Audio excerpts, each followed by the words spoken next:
Have you ever met somebody or ran into somebody that has shared a last name with you and you wonder to yourself, what sort of strange circumstances have happened that we share the same last name? Has that ever happened to anybody else? My last name is Newton, and there's a lot of people that share a last name with me. First and foremost, obviously, is my family. This is my immediate family. We've got my mom, we've got my little brother, David, we've got my wife, MK, my dad, Alan, and my sister, Sarah Kate. And my claim to fame in the Newton family is that I'm the least cool out of all of them. They're all awesome, and I'm just lucky to be a part of their family. And then we move on to other more famous Newtons, like the Fig Newton, which also coincidentally happens to be people's favorite nickname for me. So if you call me Fig Newton, I just want to say you're the 400th person that's called me that, and so I'll respond to it, but I'm not going to do it happily. And unironically, I also love Fig Newtons, so there's that. The next Newton that we have is Cam Newton. I understand that Cam Newton is a very divisive Newton. He is what I've dubbed our crazy uncle in the Newton family, but I'm an Auburn graduate, so I was pretty happy with what Cam Newton provided for our football team for a year. That was pretty cool with me. And then last but not least, certainly not least, anybody have a guess who this is? Can you see the resemblance? I'm just kidding. I'm not an ancestor of Sir Isaac Newton. He is not an ancestor of me. You would know that if you spent 5 minutes around me and asked me simple math problems. I wish that I could say that I was good at physics and math like Sir Isaac was. And Sir Isaac made a lot of different discoveries, but probably one of his most famous is the three laws of motion. And so today we're going to be talking a little bit about the third law of motion, which is probably the most popular or the most well-known out of all of them, which is that for every equal action, there's an equal and opposite reaction. So for Sir Isaac Newton, this was a very simple thing when it came to physics, right? If a ball ran into another ball with momentum, then the other ball would carry that momentum forward until eventually it ran out because of friction, gravity, all those different things.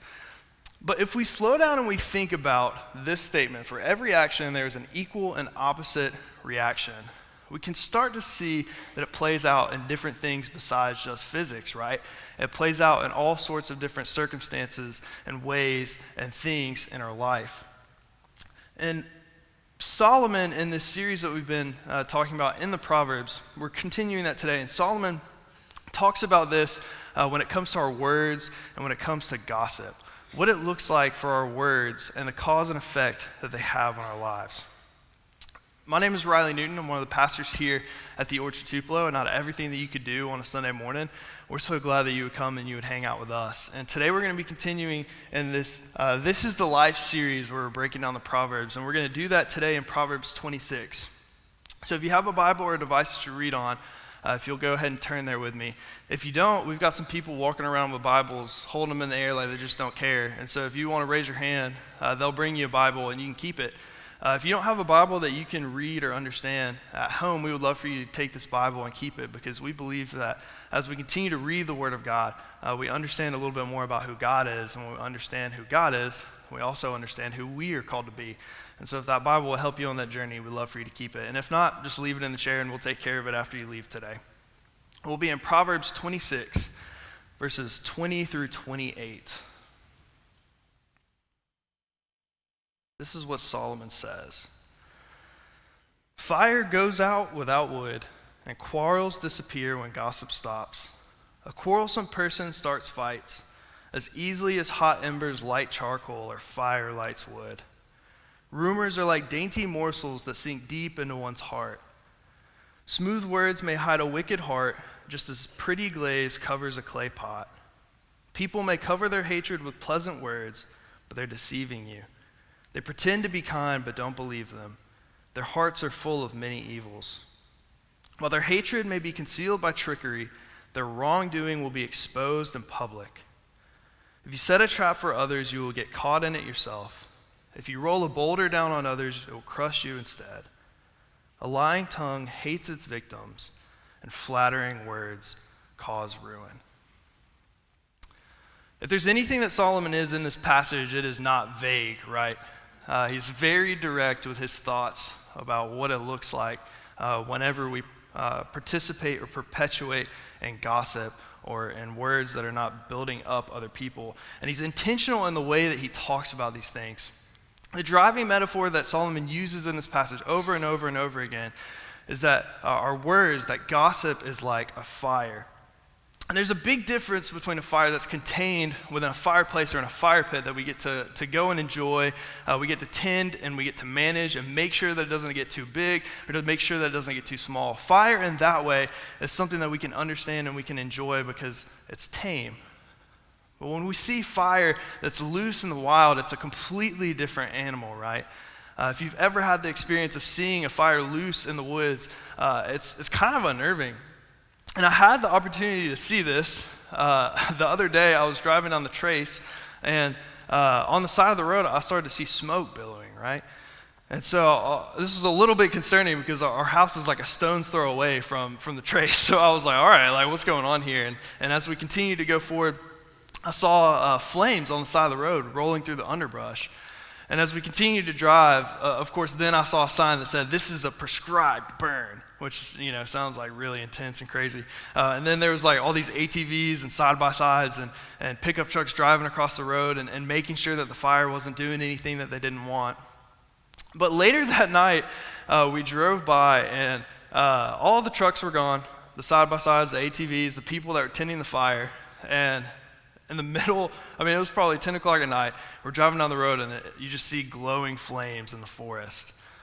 And seeing fire in that way you can kind of see where Solomon's going, right? All it takes is one spark, one gust of wind, one lapse of judgment, and all of a sudden, what was once a controlled fire becomes something greater as it roars through a forest and eventually consumes everything that it touches. We've seen pictures of what fire can do whenever it's out of control. It leaves devastation, it leaves pain, it leaves hurt, it leaves brokenness. And what Solomon is getting at here, we don't have to try too hard to figure out where he's going. That our words, that gossip is the same way as fire. All it takes is one misplaced word, one rumor, one lapse of judgment, and all of a sudden we have devastation, mass destruction on our hands. That people who perpetuate the cycle are like a walking flint and steel. They walk around and they say things that they haven't thought through or don't mean, and they send sparks in every direction, and all it takes is one wrong situation for that to take and go out of control.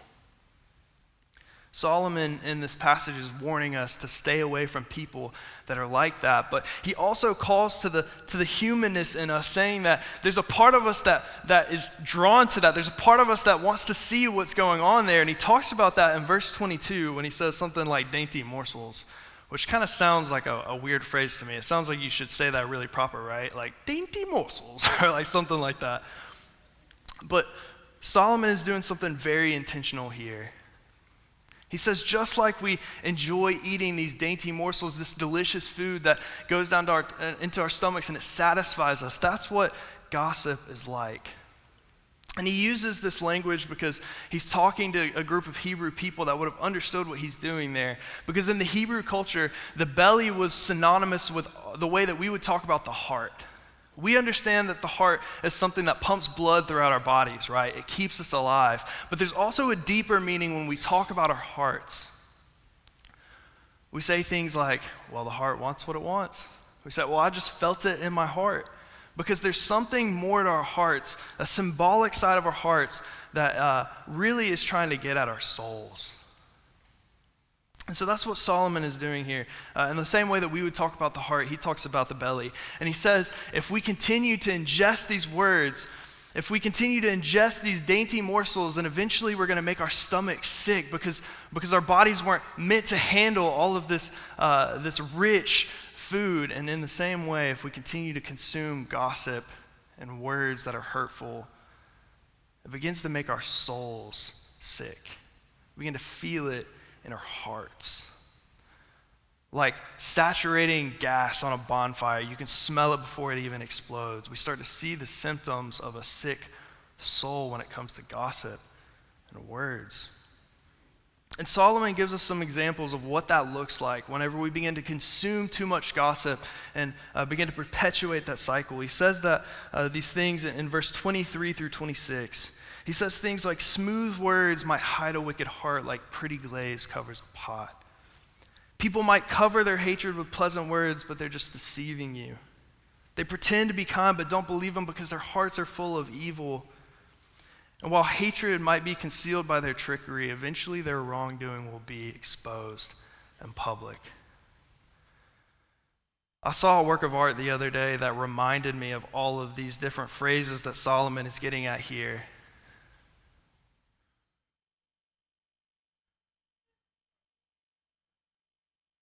Solomon essentially is saying, you can put a lipstick on a pig, but you know what? It's still a pig.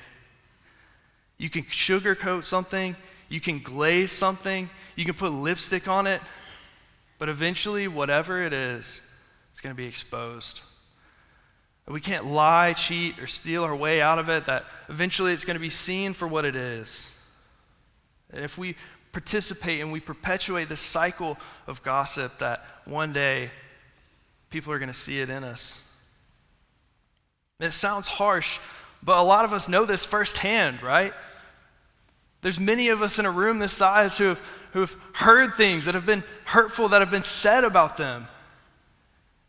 It's painful. Those words stick with us for a really long time.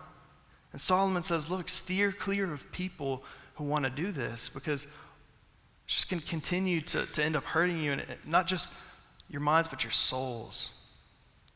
And that might sound easy enough to steer away from people who enjoy gossip, but that's a different challenge whenever we realize that we have part of that in ourselves. That if we're honest with ourselves, if we really slow down and we think about the words that we use on a daily basis, there's often times where we tear down other people and our own insecurity in order to lift ourselves up, whether we know that that's what we're doing or not. And in doing so, we're participating in exactly what Solomon is warning against.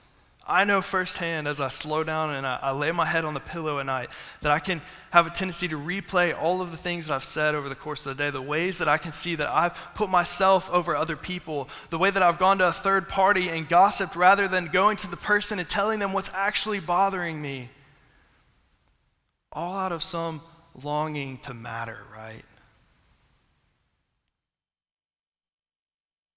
But Solomon in verse 27 says this: if we continue to do this, if we set a trap for others, then we'll simply get caught in it ourselves.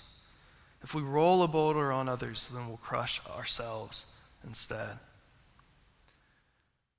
It's what we talked about earlier, Newton's third law. For every action, there's an equal and opposite reaction. The more that we indulge in these things, the more it begins to mar our souls. And the cycle continues over and over and over again until our hearts are sick. They're broken, and we don't know where to go. And Jesus talks about this in Luke chapter 6.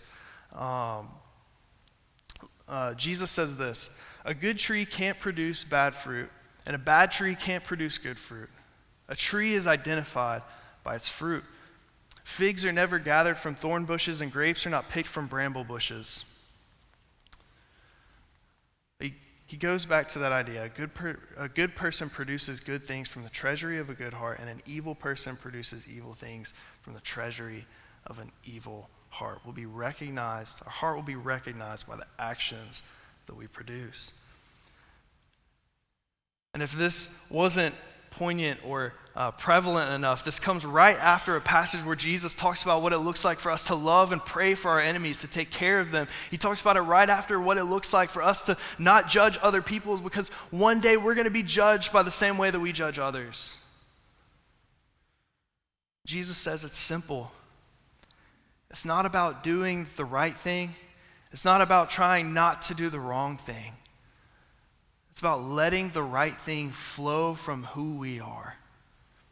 It's not about trying to do what's right and use all of our might to do it. It's not about trying to avoid the wrong thing at all costs. It's simply letting the right thing flow from who we are, from our character. We can try to produce fruit, all that we want, but if the character inside of us isn't there to back it up, then one day it's just going to rot away. We see that over and over and over again in our culture. People who are pastors, we see it over and over again, that they produce this fruit and then something happens that comes out about their character and all of a sudden the fruit rots away. It's a horrible thing to see. It's deeply painful for so many people. And Solomon warns us, Jesus warns us against that. That is not the way that it's supposed to be. That instead, if we follow this other way that Jesus presents us, then out of following him, we naturally begin to live more honest lives with everyone that we're around. We begin to become more kind with our words. We begin to become more generous with our time and with our love. And all of that fruit is produced through this relationship with him. Today is Senior Sunday, and there is a whole lot of seniors who have grown up in this church for a really long time, who are about to embark on a new journey in their lives. They're about to move to new cities, to move to new states. They're about to be starting new jobs or new schools or new opportunities. They're going to be distancing themselves from people that they've known their whole lives, in addition to meeting new people. It's this incredible opportunity. But it's a lot of change. And that can be a scary thing, right? Some of them might be feeling that pretty deeply, and others might just be excited to get on to the next phase. But that's not just seniors in high school. That's all of us. Many of us are stepping into new opportunities. Many of us are stepping into new ways that we have an opportunity to practice these things. Many of us are walking into new chances, new phases of our lives, where we have an opportunity to produce the fruit that Jesus talks about in our passage here in Luke 6. How will people remember us when we're gone? How will people remember us? Will they remember us as someone who cut corners, who did everything they could to get ahead, who tore other people down to build ourselves up in the process? Or will they see love and kindness? Will they see generosity? Will they see Jesus and who we are? There's a quote by a pastor named John Tyson. John Tyson is a pastor in New York. He's also an author. He is an incredible thinker about what it looks like to live as a Christian in today's age. And he presents a question that I think is really important for us to wrestle with this morning. Who am I becoming by what I'm doing? Who am I becoming by what I'm doing? I think so often there's a future version of ourselves that we think about, that we want to get to one day, and it's so abstract that it's hard for us to grasp onto something that helps us get to that place. But rather than thinking about a potential version of ourselves in that way, what does it look like if we realize the things that we're doing right now, when we sit in this church service, when we leave this place today, when we go to our workplaces and our schools and everywhere else that we might go this week? What does it look like to think about who we are becoming by the things that we're doing every single day? And what path, like Brian talked about last week, is it leading us down? Is it leading us down the path of wisdom? Or is it leading us down this path of foolishness, of slander? The things that we're doing right now are impacting the person that we're becoming. So what are we going to do about that?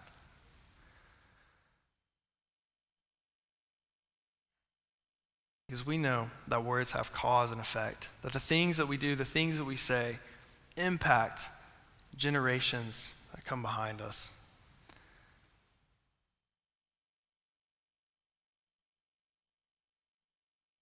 And our words carry importance because God chose it to be so. We see in the very beginning of time that God creates. And when God chooses to create the earth and everything in it, what does he use? He uses words. He speaks everything into existence. He sends the cosmos into creation by cause and effect in his words.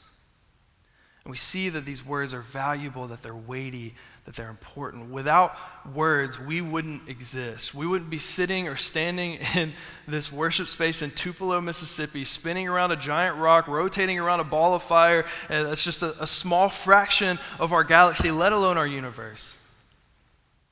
Words are important, and they carry weight. And if we're created in God's image, then the same can be said about ours. Solomon and Jesus, in different eras and different points in history, both show us what it looks like to stop sparking forest fires and begin to create wells of life-giving water, that people might see a different way of living, that people might understand that they're loved and cared for in a way that they desperately need through the things that we do and the things that we say every single day.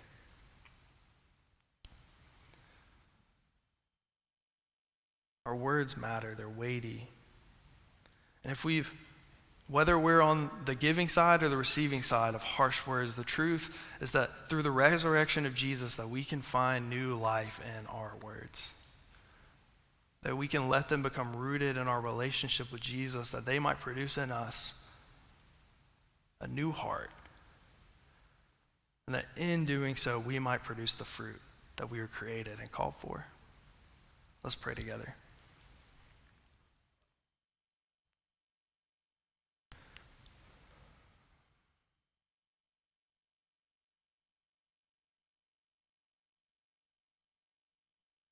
Lord, thank you for the opportunity to speak on something that's as important as this morning.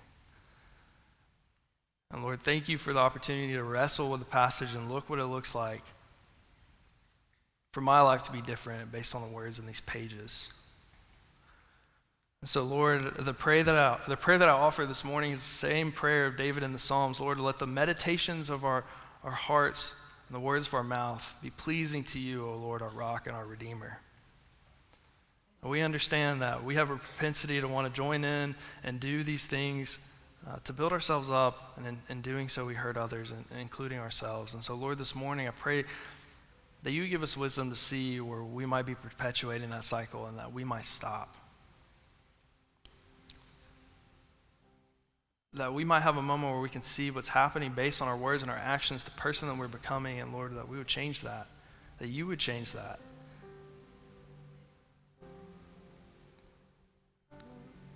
Not for our own glory, not for us to look better or worse, but so that people might find life in you. Lord, whether we're a senior in high school or an adult that's headed to work in the morning, regardless of where we are, Lord, would you meet us there? Would you show us the next step so that we might become more who we're created and called to be? So in Jesus' name I ask all these things. Amen.